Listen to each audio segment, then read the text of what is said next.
Okay, panoorin na natin to. 3,000. Bigay mo kay mga ko, binigay mo. Sa meals nyo, or pagkain ka. Tapos, itong 1,000 sa'yo. Ha? Ha? Ingat kuya ha. Hanggang may iyang lumapit. Ang bait. So, ito yung isang combo ngayon ng mga streamers ngayon. Nagpo-promote sila ng sugal without understanding the real harm of promoting sugal. Tapos, ayan, nagcha-charity porn or poverty porn, diba? Shoutouts kay Working Class Media. Kasi isa yan sa advocacy niya habang nabubuhay pa siya. Siguro, nagkatagpo kami. Dati kasi medyo 50-50 ako sa charity porn, poverty porn. Ito kasi yung pinakaayaw ko talaga eh. Yung ginagamit mo tong poverty porn na to para pagtakpan yung kawalangyaan na ginagawa mo. Alam nyo kasi, ito sasabihin ko sa inyo straight up. Ang pagpo-promote ng sugal is really harmful. Okay, or introducing gambling to your younger audience is really harmful. And hindi lang ito limited kay awit. It's all, lahat. Alam niyo naman siguro kung sino yung mga nagpo-promote ng sugal. Lahat yun. Kahit si Manny Pacquiao, okay? Tanga-tanga nga yung si Manny Pacquiao eh. Yan, sinabi ko. Bakit? Kasi nakita ko, nagpo-promote din siya ng, may betting site din si Manny Pacquiao. Kasi if you honestly feel na, si Ivana rin, yan, para fair lang Pero ang hindi ko lang kasi gusto ngayon, ginagamit nila yung pagtulong sa kapwa as panakipbutas doon sa pagpopromote nila ng sugal. Kung gusto nyong tumulong sa tao, realistically speaking, huwag kayong mag-promote ng sugal. Kasi walang sense tong mga ganito if yung kalaunan din ay magpo-promote kayo. Now, hindi lang ako basta humuhugot bilang nagpapaka-self-righteous ako. Hindi. Actually, may studies yung mga yan. Ito yung basihan ko. Yung basihan ko kung bakit ayaw ko mag-promote na. Kasi, like for example, nagugulat nga ako lumalaki yung aking platform. For all intent and purposes, lumalaki yung platform ko. So, ibig sabihin, meron din mga batang nanonood sa akin. So, ibig sabihin, meron din mga tao na from 18 years old to 24 years old ang nanonood sa akin. So, Nico David, ano naman meron doon? Kasi, the younger the person is, the lesser developed his brain is. Ang sabi sa science ngayon, ang understanding natin sa modern science, yung utak mo will not fully develop by 25 years old. So, yung decision making mo between 25 years old or from 1 years old to 25 years old is hindi maganda.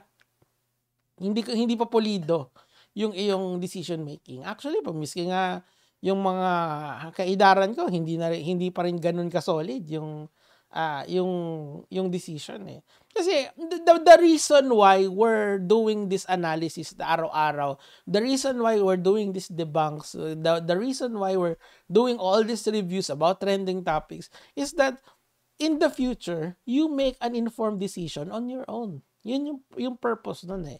Kaso if I make a justification sa inyo na kung bakit ako nagpo-promote ng sugal, you might accept that. I don't want it kasi kaya ko malamang. Kaya ko maghanap ng justification para mag-promote ako ng sugal sa mga platforms ko. 'Di ba? Awa ng Diyos, lumalaki tayo eh. So, I have to be more careful about what I say nowadays. Hindi ko pwedeng pabara-bara pa.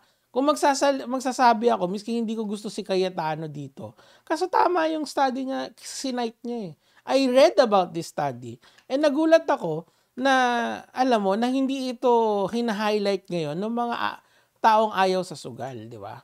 Ito, the World Health has consistently warned about that addictive behaviors like gambling have devastating effects on individuals, families, and their communities, and enormous social impact on national and global levels. Actually, this is the reason why I understand na hindi okay magsugal kasi it's more harmful. Sabi dito sa study than diabetes, 2.5 times and 3 times more harmful than drug use. Kasi wala kasing physiological change sa pagsusugal. It's all in the mind. Yung utak doon, yung unang aapektuhan mo. Maapektuhan nun. Tapos dire-diretso na yun. It has a lot of comorbidities na tinatawag. Ayan, higher rates of tobacco, alcohol, and drug use kapag na-introduce ka sa sugal. Gets nyo yun? Kung gusto nyo tumulong sa tao, kasi this is what I don't like about sa mga influencers and sa mga taong nagpo-promote in general. Kung nagpo-promote kayo ng sugal, tapos nagtumutulong kayo, tapos ang reason niyo hindi. Kaya ako tumutulong kasi ako, 'di ba? Hindi, kung gusto mong tumulong sa audience mo, kung gusto mong tumulong sa mga tao, huwag kang mag-promote ng sugal. Kasi it's a sacrifice, mga kamatis, mga kaibigan, if you have a platform na kahit na 100K lang tayo, kahit na sa Facebook natin, tapos 400, road to 400K. Maraming salamat sa inyo. Tayo sa YouTube, and then medyo nasa 80K lang tayo sa TikTok. We still have a platform that we can use to promote. That has may probative value pa rin yun kung magkano tayo sa sugal. And I know my work kasi ang daming nag-offer sa akin eh. I can objectively tell you na minimum 100K yung kikitain ko just by accepting, okay? Just by accepting. Walang oras-oras, ilalagay ko lang yung logo dito kung ano man yon. Makikita nyo, tas link down below. Meron ba kayo nakitang ganun dito sa channel ko? Wala. Why? Because I know that my channel is being watched by thousands of people every day. Okay? I don't want one of these people na ma-addict sa sugal.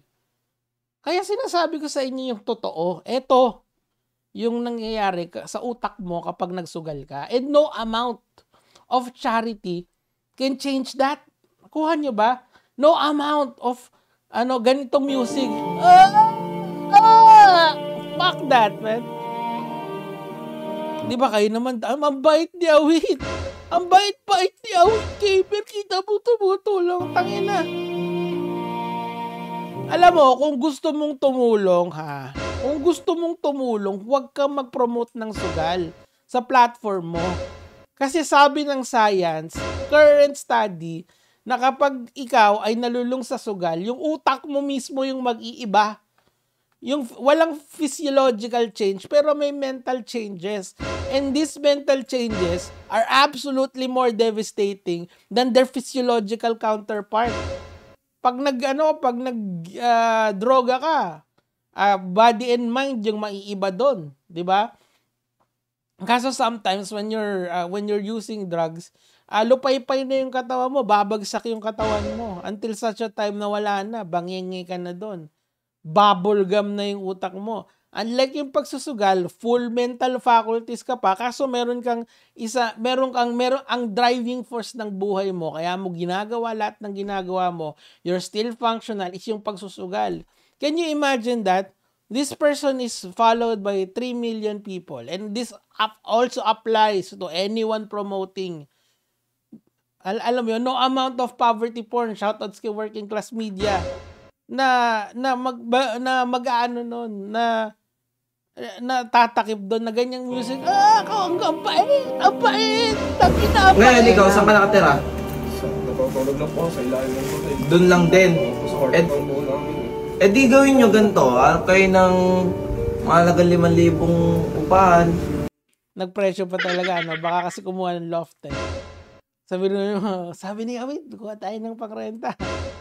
Di ba? Ang ginawa niya, kumuha siya ng loft, yung mga 90, kasi meron kasi mga ganong unit yung mga sobrang mamahal. So alam mo yun, if gusto nyo tumulong talaga sa tao, yan, kasi totoo lang ako, yan kasi yung unang bars niya sa akin. Feeling niya kasi, makaka-apekto. And actually, hinihintay ko lang talagang makover ko lahat, tapos babalikan ko tong poverty porn na to. Alang-alang kay working class media. Kasi eto yung, yung parang combo ng mga streamer ngayon. Hindi, tumutulong naman ako. Nagsa-charity naman ako. Kita mo, nagsasend ako ng namimigay ako ng ganito, namimigay ako ng ganyan. So, okay lang ako magsugal. Justified yung pagsusugal ko. Hindi. Tingnan mo yung literature ngayon about sa pagsusugal. Tingnan mo kung anong nangyayari sa tao pag inintroducean mo ng sugal. Can you just imagine, 17 years old, 18 years old, i-introducein mo ng sugal at an early age. Tapos ma-addict siya doon, ma-addict siya sa scatter at an early age. Di ba? Kahit na sabihin mo, wag kang magsusugal. Pang 21 years old lang. Yung 18 years old ba na bata na kayang mag-sign up sa board, hindi rin kayang mag-sign up sa scatter para subukan yon. O, di ba?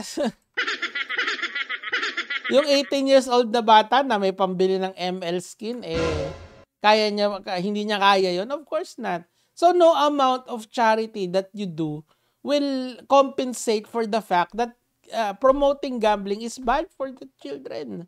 It's bad for people. Kahit na bata, kahit na matanda.